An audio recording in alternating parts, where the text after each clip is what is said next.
We tend to think of adoption as something that just affects children, but adoption is a lifelong experience. The adopted child grows up and ultimately grows old. Imagine being 60, 70, 80, even 90 years old and being told you have no right to know your own identity. By the time I'd met Dave, I'd been filming middle-aged and elderly adoptees for over 2 years. It all began when an elderly woman who'd read one of my books called one day. She asked, "Can you help me? I just want to know who I am before I die." I've been searching for over 25 years, and there are all these files that I have. Is it all on your adoptive family? No, it's all the letters I've written, trying to find out where I came from. Adoptees like Betty exist across the country. All of them older, all of them unable to know their origins because of state laws.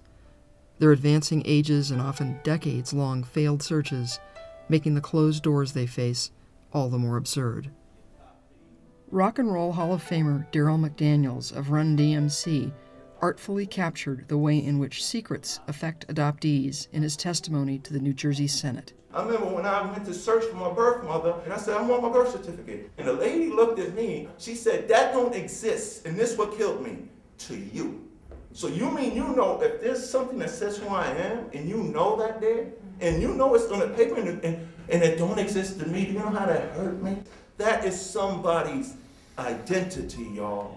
Our situation is our situation, but that information is part of who we are. DMC's testimony was part of what has now been a 30-year battle to provide access to original birth certificates to New Jersey adoptees. For Pam Hasegawa, who has led this 3-decade effort, this fight represents a way for her to cope with unresolved issues regarding her own background. I have been trying to learn my identity at birth for more than half my life. I started searching in the early 1970s, and people that I went to get help from just acted like I had a lot of nerve to be wanting my own birth certificate. Pam searched for years and found a woman she believed was her birth mother. But DNA evidence suggested the information Pam had been given was wrong. To this day, Pam's true origins remain a mystery. When she couldn't win the information for herself, Pam decided to fight for others. Pam was hurt very, very badly by the system.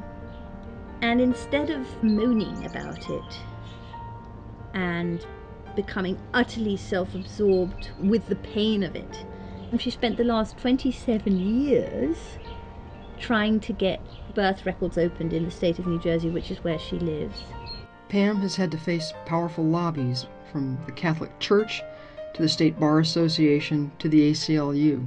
She and legislators have had to deal with misinformation and dismissive attitudes about things like whether or not a right to privacy was ever guaranteed by law.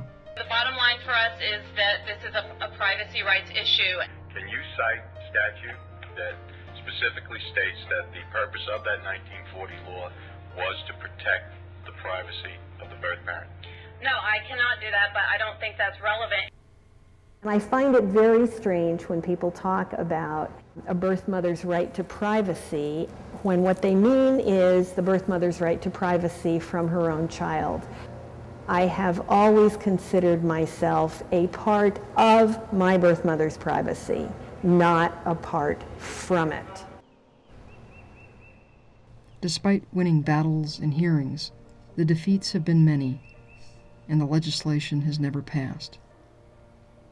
It takes a huge amount of emotional energy to educate and enlighten legislators. It's hard that not enough of them get it to pass the bill. Without ever intending for adoption reform to become her life's work, in fact it has. Perhaps more than anything else, Pam's nearly 3-decade commitment to adoption reform is a testament to how damaging the sealing of her own records was to her, and the impact secrets have had upon her entire life. Not all adoptees are placed at birth. Yet the secrets are still imposed upon them. Even adoptees old enough to remember their original family have their records sealed, as if their life before did not belong to them. For these individuals, even the smallest mementos can provide a powerful connection. I don't know where, when this one is. Here's me, my older brother Adam. I believe this was our second failed adoption. Not only is Robert unable to have any records of his birth, he has no records of his early childhood, except his older brother has this Xerox a social worker took of his hand. And I said, Adam, what is this? And he said, that's our birth information. There is so little documentation that was really us. There is so little of anything, of any evidence of having a former life. Here's my hand, here am I, If it seems cruel to tell someone they have no right to know about their past, it's downright criminal to tell them they have no right to their own medical background, particularly in light of how important we're now told that information is. Healthcare professionals have known for a long time that diseases can run in families. That is why we're introducing the U.S. Surgeon General's Family History Initiative. This initiative focuses on a single, simple concept. Knowing your family's history can save your life. Imagine hearing these words and knowing that you have no ability to access your own family medical history, and neither do your children or grandchildren. How would you feel if you were in my position and you had children, you had grandchildren that needed to know about their health problems? That's why it's so important to me, so terribly important to me to find out the background. Lacking any medical history, adoptees and their families are left in the dark, having to wait until serious medical problems develop, without any chance of preempting genetic illnesses or having any family history available to assist in diagnoses and treatment decisions. My daughter, Anna, unexpectedly started having seizures, and the doctor asked me, do seizures run in your family? I don't know, and that was a horrible feeling.